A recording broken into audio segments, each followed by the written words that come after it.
ल यो 30औं नम्बरको ट्युब निकाल्दैछ हाम्रो भाइले अहिले एउटा नि फुटायो एउटा फुटायो भने हाँसु भनेको खोइ त्यो भाइले हँसाउँदै हँसायो नि यार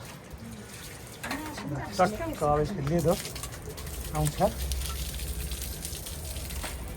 लेदो जति यहाँ यो चाहिँ माल हो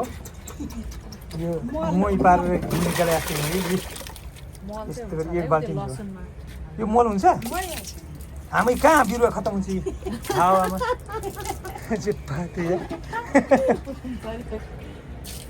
यहाँ त आइरन मैले सिमेन्ट त खाइदिन्छु मेलन चाहिँ आउँदैन मेलन चाहिँ आउँदैन पार्टी जोडिरहेछ कहिले बिग्रिन् कहिले के हो नि अब यो मनराको बोरिङको पानी यो माटो जति सबै सोलरको उसमा ट्याङ्कीमा धाराहारी बिगाएर त्यस्तै हाम्रो बहिनीको जागिर फेरि यहाँ यस्तो वरिष्ठ साउनीले यहाँ टक्क यहाँ साउनी त हो नि तपाईँ त्यत्रो पसल खोल्दै बस्यो मान्छे साउनी होइन भाइले सब हल्ला है अब यो ट्याङ्की नै घरबाट झार्ला ए हजुर साउ भनेको हामीलाई माथि लानेले साउ भन्छ के यहाँ बसेर त हामी काम गर्नु आएको हाम्रो आफ्नो आफ्नो के काम गर्नु लेखेको पठाएको छ भगवान्ले होइन खोइ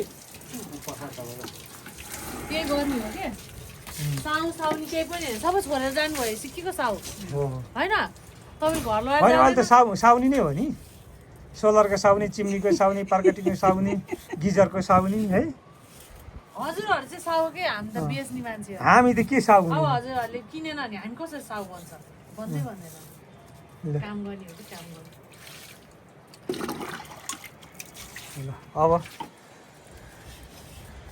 त्यो पुवालमा फोकस गर्ने क्यामेरा पुवालमा फोकस गर्ने त्यहाँ के आउँछ त्यहाँ लिएर आउँछ ए ल ल मैले देखाइरहेको छु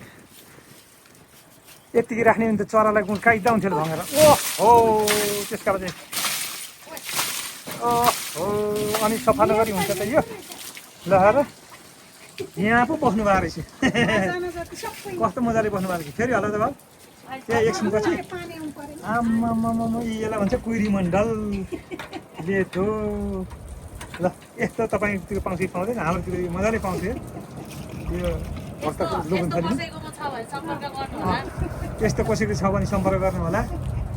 यो ट्युब फेरेको 150 रुपियाँ मजाले फेरिदिन्छ फेरिदिने होइन ट्युब फेर्ने सफा गर्ने अनि त्यो ट्युबको तलको त्यो पनि 5 वर्ष हो ए गफै दिया हो कि फेरि 6 महिनामा सफा गर्नुपर्छ भन्नु त कसले भने युट्युबमा त्यही देख्छु होइन पैसा खान लाग्थ्यो है 4-5 वर्ष 6 वर्ष मजाले 5 वर्ष 6 वर्ष ल यहाँ मात्र होइन तल नि यस्तो भइसक्यो नि ए पुरै कस्तो राम्रो पेन्टिङ पो भयो त दसैँमा सफा गर्नुपर्ने छ रङ लाउनु नपर्ने कुन यो भिडियो यो युट्युबमा जान्छ टिकटकमा जान्छ फेसबुकमा जान्छ होइन नगर्ने फल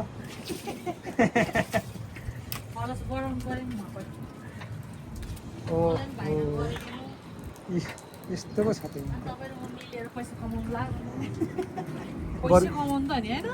मैले एउटा सोलर बेच्दिनु मलाई कमिसन कति दिनुहुन्छ त तपाईँले अब कति बेच्नुहुन्छ त्यही अनुसारले त्यो त चलेको मूल्यभन्दा बढी भन्नु त पाइएन चलेको मूल्य भयो भने तपाईँले त होलसेलमा पाउने हो नि त होइन होलसेल र रिटेल त फरक पर्छ ए मैले बेच्दा चाहिँ होलसेलमा तपाईँलाई चाहिँ मैले होलसेलमा दियो तपाईँले चाहिँ रिटेलमा बेच्ने हो क्या ए अब तपाईँले किनेर कसैलाई गिफ्ट दिनु पर्यो भने पनि ए होलसेलमै पाएँ ओहो तपाईँको नाममा बिल चल्छ भ्याट बिल आउँछ लेजर बन्छ अनि रेट फरक भइहाल्छ ल अनि अब बाल्टीमा थापेर भयो त त्यही कहाँ साथ दिए हुनु त अनि बाल्टिन एक बाल्टिन देखाउँ भने त त्यहाँ त कति बाल्टिन रहेछ कति बाल्टिन रहेछ ल अब अर्को भिडियो फेरि अलि लामै हो हुन त लामै बनाउँदैन केही फरक पर्दैन कति फलोस् दाजु